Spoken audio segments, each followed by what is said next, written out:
Assalamualaikum warahmatullahi wabarakatuh. Apa kabar anak-anak sekalian? Semoga kalian selalu dalam keadaan sehat walafiat dan selalu dalam lindungan Allah Subhanahu wa taala. Anak-anak sekalian, hari ini kita akan belajar kembali pelajaran muatan PKN kelas 5, di mana materi kita hari ini adalah kedudukan Pancasila. Nah, kalian perhatikan ya. Kedudukan Pancasila. Nah, sebelumnya kita sudah belajar tentang sejarah lahirnya Pancasila. Nah, masih ingatkah kalian bagaimana sejarah terbentuknya Pancasila? Tentunya kalian harus ingat karena perjalanan merumuskan dasar negara sangat panjang dan tentunya tidak lepas dari peran para tokoh nasional yang merancang dasar negara sehingga terbentuknya Pancasila.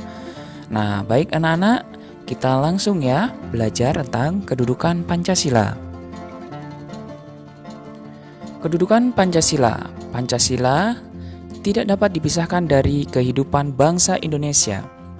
Pancasila memiliki kedudukan yang penting dalam kehidupan bangsa Indonesia. Kenapa demikian? Karena Pancasila merupakan pandangan hidup atau ideologi bangsa Indonesia. Nah, kedudukan Pancasila yang pertama adalah Pancasila sebagai dasar negara. Para tokoh bangsa dalam BPUPKI menyusun Pancasila sebagai dasar negara. Apa itu dasar negara? Nah, Pancasila sebagai dasar negara berisi aturan hukum dan merupakan sumber dari segala sumber hukum di Indonesia. Artinya, setiap peraturan di Indonesia harus bersumber kepada Pancasila. Pancasila diibaratkan seperti rumah.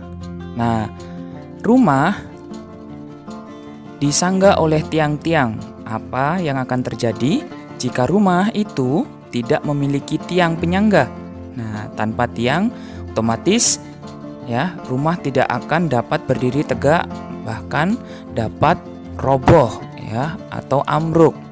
Nah, itu seperti halnya Pancasila sebagai dasar negara. Jadi, bila negara tidak memiliki dasar negara, otomatis negara tersebut akan runtuh atau akan hancur.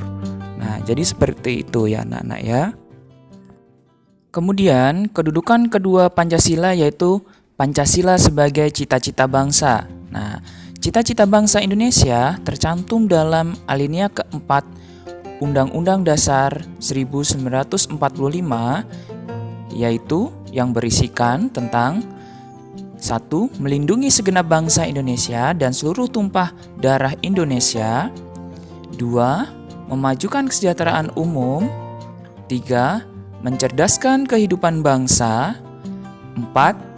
Ikut melaksanakan ketertiban dunia yang berdasarkan kemerdekaan, perdamaian abadi, dan keadilan sosial. Jadi, dapat disimpulkan bahwa cita-cita bangsa Indonesia adalah mencapai kesejahteraan dan kemakmuran bagi seluruh rakyat. Nah, kesejahteraan dan kemakmuran bangsa hanya dapat dicapai apabila negara kita aman dan damai. Oleh karena itu, seluruh bangsa Indonesia harus hidup rukun dan damai demi mewujudkan cita-cita bangsa. Dan anak-anak, perlu kalian ketahui, cita-cita bangsa Indonesia dapat terwujud melalui pembangunan yang adil dan merata. Jadi, pembangunan tidak hanya dilakukan di kota-kota besar. Pembangunan juga harus dilakukan di daerah-daerah pedesaan, pesisir pantai, bahkan di pulau-pulau kecil. Dengan demikian, manfaat pembangunan dapat dirasakan oleh seluruh rakyat Indonesia. Nah, kegiatan pembangunan yang dilakukan pemerintah harus didukung oleh rakyat. Bentuk dukungan rakyat adalah dengan membayar pajak. Nah, seluruh rakyat Indonesia harus taat dalam membayar pajak. Pajak yang diperoleh dari rakyat nantinya akan digunakan oleh pemerintah untuk membiayai pembangunan nasional. Nah, jadi seperti itu. Kemudian, kedudukan Pancasila yang ketiga adalah Pancasila sebagai ciri khas bangsa. Pancasila berfungsi sebagai identitas bangsa yang mencerminkan sikap dan kepribadian bangsa Indonesia.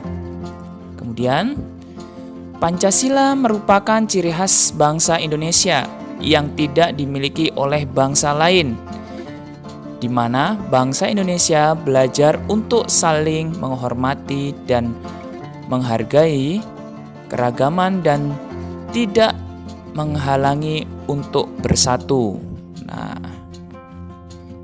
jadi anak-anak sekalian, perlu kalian ketahui ya bahwa kita sebagai bangsa Indonesia harus belajar untuk saling menghormati ya, dengan adanya perbedaan yang ada di antara kita.